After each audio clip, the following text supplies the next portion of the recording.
Hi, I'm Mary McCullough. I'm 67 years old, and this is my hope story.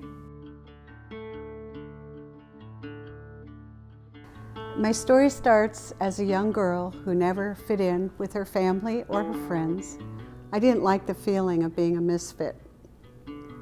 I watched my parents drink a lot with my relatives, and alcohol was always prevalent in our home. In 1984, I was full-blown alcoholic. My husband was working and traveling around the world. So our marriage was in trouble and I wanted a divorce. I ended up finding myself in the kitchen one day on December 6th of that year with two dear Christian ladies. They brought me a message that was amazing. It was wonderful to hear about Jesus, how he died for me on the cross because he loved me. Years had gone by, and I enjoyed my time studying and learning about Jesus in his word. My husband also grew in the Lord and in his faith. We had a wonderful church home. And life was going well until one day my husband confessed that he had broken our covenant of marriage and had been unfaithful. My heart broke. I was shattered. I was angry, and I felt alone. And once again, I felt like a misfit. Because of the anxiety and the depression that took hold of me, and the feeling of being a misfit again, I decided to doctor shop. And I ran from one doctor to another, finding prescriptions for antidepressants, anti-anxiety, antipsychotic, and anti-seizure meds.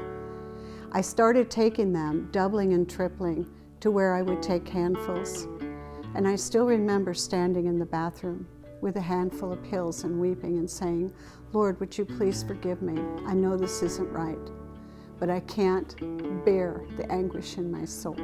I was driving down the road one day on an interstate and almost caused a head-on collision. That was my wake-up call. I realized in that moment that I could have killed somebody, including myself. And I came home from that trip and I called and got some help. While I was in rehab, I realized once again I had to surrender my pitiful life for the life Jesus had for me. And so I spent time in prayer in that place, and I asked for his forgiveness. His arms were wide open again. Jesus carried me through the valley of the shadow of addiction, and he brought me out on the other side, a whole person. I was able to be a missionary in Central America and do many other exciting things since God set me free from my addictions. My advice would be to somebody who's struggling right now to get the help that you need. It's okay to come forward and say, "I need help." Go to the right places and the right people. There's churches that are connected to this ministry that are willing to receive you into their congregation and love you through recovery. And don't forget about God, because he's the one that does the work. For those who aren't familiar with addiction, my heart cry is that you could learn to view these people struggling with the addictions with compassion. We're all human beings and we all struggle with something. It just so happens some of us fall into the trap of drugs or alcohol instead of maybe food or shopping or something else. And so compassion goes a long way. Understanding, even though it's hard to understand when you haven't walked in somebody's shoes, understanding and compassion are the key for helping somebody through a recovery process. I think of all the things that I've learned from having addiction in my past.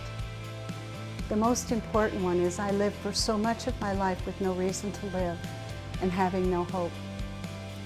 And after going through what I have, I can honestly say that I have a purpose and I love life. I never could say that before. And I believe that that's God's will for every person, no matter what they're struggling with.